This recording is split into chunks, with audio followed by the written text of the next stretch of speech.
Hello friends, यदि कोई high blood pressure वाला पेशेंट या हाइपरटेंसिव पेशेंट हो तो ड्राइविंग करते समय क्या प्रिकॉशंस रखने की ज़रूरत है? क्या ड्राइविंग करते समय उनको कोई खतरा है?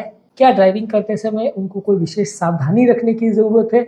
आज इस पर डिस्कशन करेंगे। यूजुअली देखिए, ड्राइविंग रिलेटेड हाइपरटेंसिव पेशेंट में बहुत ज़्यादा प्रिकॉशंस नहीं है, लेकिन एक जनरल रूल पर कुछ इंपॉर्टेंट चीज़ों को हम डिस्कस करेंगे। टॉपिक पर जाने से पहले जो लोग हमारे चैनल पर नए हैं उन्हें रिक्वेस्ट करूँगा कि चैनल को सब्सक्राइब करें, वीडियोस को लाइक और शेयर करें।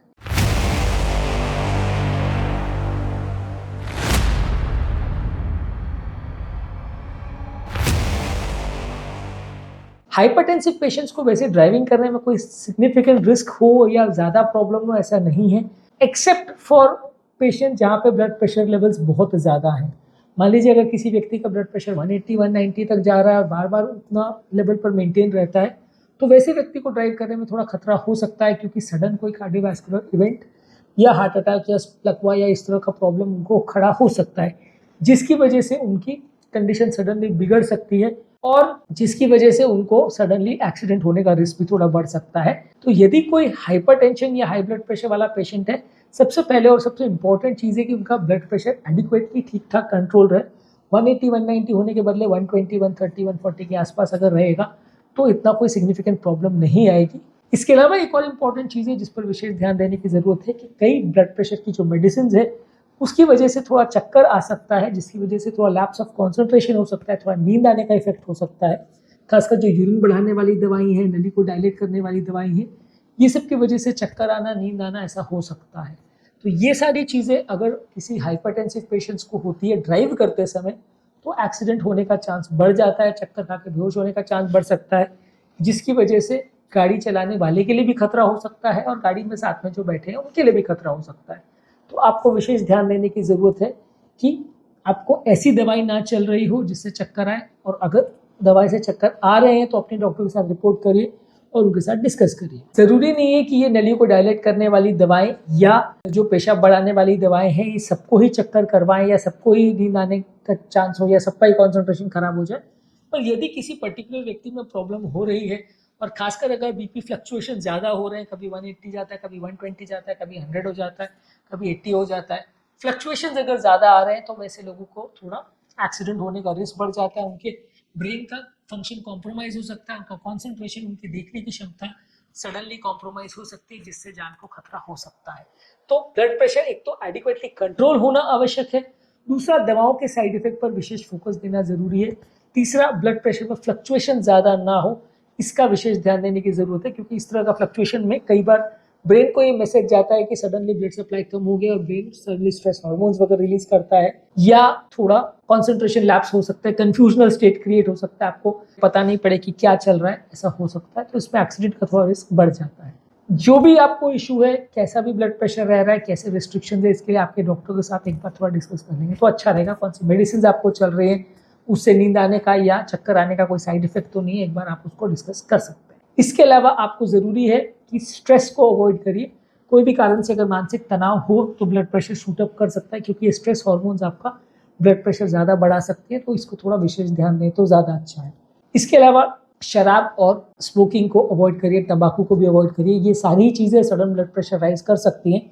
अल्कोहल पीने से, स्मोकिंग करने से, टोबैको लेने से ब्लड प्रेशर शूट अप हो सकता है, जिसकी वजह से सडन ब्लड प्रेशर राइज हो, आपको पता ना चले और एक्सीडेंट होने का रिस्क या ड्राइविंग करते समय प्रॉब्लम्स होने का रिस्क बढ़ जाता है। तो ये सारी चीज़ें अवॉइड करिए, और ये सारी चीज़ें ड्राइविंग के टाइम भी आपका कॉन्सेंट्रेशन गड़बड़ कर सकती है, खासकर अल्कोहल, क्योंकि अल्कोहल की वजह से आपके रिफ्लेक्सेस कॉम्प्रोमाइज़ हो सकते हैं और ब्रेन आपका सही तरह से काम ना करे, ऐसा हो सकता है। इसके अलावा आपको आपका खाना और आपका पानी ये रेगुलर लेना चाहिए। कई बार बॉडी डिहाइड्रेशन होने की वजह से ब्लड प्रेशर फ्लक्चुएशन बहुत बढ़ जाता है, सडन ड्रॉप भी हो सकता है, ब्लड प्रेशर सडन बढ़ भी सकता है। खाने का भी वैसा है, यदि लंबे समय तक आपने खाना नहीं खाया और शुगर का खासकर प्रॉब्लम है तो सडन शुगर लेवल लो भी हो सकता है, ज़्यादा खाया तो हाइपरग्लाइसीमिया भी हो सकता है।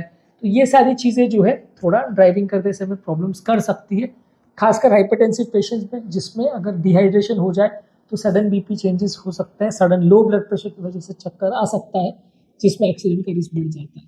तो आपको ये ध्यान रखने की जरूरत है कि टाइम टाइम पर अपना खाना खाते रहें, टाइम टाइम पर पानी पीते रहें, तो बॉडी का हाइड्रेशन और बॉडी का जो ग्लूकोज लेवल है वो प्रॉपरली मेंटेन रहे, ताकि प्रॉब्लम्स होने का चांस थोड़ा कम हो जाए। इसके अलावा अगर आपको बहुत हाई ब्लड प्रेशर का प्रॉब्लम है और खासकर अगर ब्लड प्रेशर रिलेटेड आपको किडनी का, हार्ट का, ब्रेन का कुछ पहले से प्रॉब्लम हो चुका है, तो बहुत ज़्यादा लॉन्ग डिस्टेंस ड्राइविंग मत करिए। सेफ्टी उसमें कॉम्प्रोमाइज़ हो सकती है, लैप्स ऑफ कॉन्सेंट्रेशन या एक्सीडेंट होने का चांस बढ़ सकता है। इसके अलावा आपको ये कोशिश करनी है कि वो लॉन्ग डिस्टेंस ड्राइविंग के बीच में आप थोड़े-थोड़े ब्रेक्स लेते रहें। 1-1, 2-2 घंटे, 4-4 घंटे ड्राइव करने के एक साथ बदले आप अच्छा है कि अगर आप हर आधे घंटे या 1 घंटे में 10-5 मिनट का ब्रेक ले लें, तो माइंड को भी थोड़ा रिलैक्स करने का टाइम मिलेगा, स्ट्रेस हार्मोन्स भी थोड़ा कम बनेंगे जो ब्लड प्रेशर को बढ़ा सकते हैं और आपको एक्सीडेंट होने का चांस कम हो जाएगा, कंसंट्रेशन भी थोड़ा अच्छा रहेगा। इसके अलावा जो रेगुलर सेफ्टी प्रिकॉशंस है कि हम वार्निंग साइंस का ध्यान दें, सीट बेल्ट प्रॉपर मेंटेन करें, गाड़ी को प्रॉपर ट्यून रखें और गाड़ी को प्रॉपर मेंटेन करें, गाड़ी की कंडीशन अच्छी होनी चाहिए। वो सारी चीज़ें तो देखिए नॉन स्पेसिफिक चीज़ें हैं, वो सब चीज़ हर पेशेंट के लिए एप्लीकेबल है, चाहे हाइपरटेंसिव हो, चाहे हार्ट का पेशेंट हो, चाहे कोई भी तरह का पेशेंट हो। लेकिन हाँ, एक जनरल रूल आप ये मान के समझ के चल सकते हैं कि जो हर सेफ्टी प्रिकॉशन रेगुलर पेशेंट्स के लिए रहते हैं, वो किसी भी तरह की बीमारी वाले पेशेंट को थोड़ा ज़्यादा स्ट्रिक्टली फॉलो करना चाहिए। खासकर सीट बेल्ट का प्रॉब्लम या कंसंट्रेशन का कोई इश्यूज नहीं होना चाहिए, ड्राइविंग करते समय वार्निंग साइंस और ये सब चीज़ों पर प्रॉपर फोकस होना चाहिए। ये सारी चीज़ों का ध्यान बीमार पेशेंट्स को, हाइपरटेंसिव पेशेंट्स को, हाइपोटेंसिव पेशेंट को थोड़ा ज़्यादा रखने की ज़रूरत है, क्योंकि ऐसे लोग का थोड़ा नेचुरली ब्रेन का सिस्टम कॉम्प्रोमाइज़ होने का चांस हो सकता है, सडन प्रॉब्लम्स होने का चांस हो सकता है। तो वैसे लोग रेगुलर लोगों के कंपैरिजन में ज़्यादा सेफ्टी पर ध्यान दें तो ज़्यादा अच्छा है। इसके अलावा आपको रेगुलर मेडिकल हेल्थ चेकअप्स करते रहने और सडन अगर ब्लड प्रेशर कोई कारण से ज़्यादा हो रहा है, लो हो रहा है, तो उस पर थोड़ा ध्यान दीजिए। अगर डॉक्टर के साथ आप डिस्कस कर सकते हैं कि बीपी ज़्यादा हो रहा है तो दवाइयों के डोज चेंज कर सकते हैं। दवाइयों को कोई साइड इफेक्ट हो रहा है तो वो भी आप डॉक्टर के साथ डिस्कस कर सकते हैं, दवाइयाँ चेंज करवा सकते हैं। इसके अलावा कोशिश करिए कि रश आवर में बहुत ज़्यादा ड्राइविंग मत करिए। हाई ब्लड प्रेशर वाले पेशेंट्स के लिए एक बड़ा इशू होता है कि जब बम्पर टू बम्पर ट्रैफिक होता है या सिटी में बहुत ज़्यादा लोग हॉकिंग करते हैं, हॉर्न वॉर्न बजाते हैं, तो बीपी बढ़ने का चांस हो जाता है, क्योंकि उनके माइंड में बहुत ज़्यादा मेंटल स्ट्रेस हो जाता है। उसकी वजह से सडन बीपी शूट अप हो सकता है, जिससे उनको जान का खतरा हो सकता है। काफ़ी स्टडीज़ ने ऐसा शो किया है कि हाई ट्रैफिक जोन में या ट्रैफिक सिग्नल पे खड़े जब लोग रहते हैं, उस टाइम आसपास से जब हॉर्न वॉर्न का इतना साउंड आता है, उस समय लोगों को हार्ट अटैक और इस समय कार्डियोवैस्कुलर प्रॉब्लम ज़्यादा होते हैं, क्योंकि इतना शोर होता है कि आपका मेंटल स्ट्रेस बहुत बढ़ जाता है।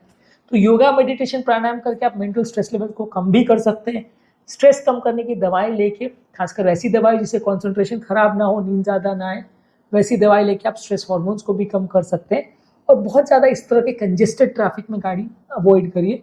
बहुत ज़्यादा रश आवर में या bumper to bumper traffic lights में बहुत ज़्यादा गाड़ियाँ ना चलाएं, क्योंकि हालांकि देखिए पूरी तरह से कंट्रोल करना हमारे हाथ में नहीं होता। अगर सामने ट्रैफिक आ गया तो हम कुछ कर नहीं सकते, लेकिन अवॉइड करेंगे तो ज़्यादा अच्छा है, क्योंकि इस तरह के पेशेंट्स में थोड़ा मेंटल स्ट्रेस लेवल्स को कंट्रोल करना और ब्लड प्रेशर को कंट्रोल करना थोड़ा मुश्किल होता है।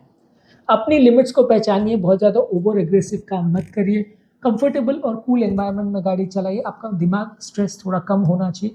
गाड़ी एक कूल एनवायरनमेंट में रहेगी, आपका गाड़ी का टेम्परेचर अगर कम रहेगा तो उससे भी ब्लड प्रेशर थोड़ा कंट्रोल रहेगा, बहुत ज़्यादा बढ़ेगा नहीं। आपकी बीमारी के बारे में आपके फेलो पैसेंजर्स को और आपकी दवाइयाँ और इमरजेंसी सिचुएशन को कैसे हैंडल करना है उसके बारे में फेलो पैसेंजर्स को भी पता रहे तो अच्छा है। बेटर होगा कि अकेले ड्राइव बहुत ज़्यादा ना करें। अगर आपको बहुत ज़्यादा प्रॉब्लम है तो अरे ज़्यादातर है सिंपल हाइपरटेंशन वाले पेशेंट में तो इतना फ़र्क नहीं पड़ता, पर अगर बहुत ज़्यादा हाई ब्लड प्रेशर है और इस तरह के इश्यूज है तो थोड़ा ज़्यादा ध्यान दें और किसी के साथ हमेशा जाएं तो ज़्यादा अच्छा है। इमरजेंसी के लिए पहले से प्रिपेयर्ड रहें तो ज़्यादा सेफ रहेगा। उम्मीद करूँगा कि आज के टॉपिक में कुछ नए पॉइंट्स जानने को मिले होंगे। जो लोग हमारे चैनल पर नए हैं उन्हें रिक्वेस्ट करूँगा कि चैनल को सब्सक्राइब करें। आज के टॉपिक का हमारा पर्पज़ ये था कि हाई ब्लड प्रेशर वाले पेशेंट ड्राइविंग करते हुए समय किन विशेष चीज़ों का ध्यान रखें, वो आपको बताना। बहुत ज़्यादा ऐसे कोई प्रिकॉशन की ज़रूरत नहीं है हाइपरटेंसिव पेशेंट में, पर फिर भी थोड़ा आप ज़्यादा केयरफुल रहेंगे तो अच्छा रहेगा। उम्मीद करूँगा कि टॉपिक में कुछ नई बातें आपको जानने को मिली होगी। जो लोग हमारे चैनल पर नए हैं, चैनल को सब्सक्राइब करें, वीडियोज़ को लाइक और शेयर करें।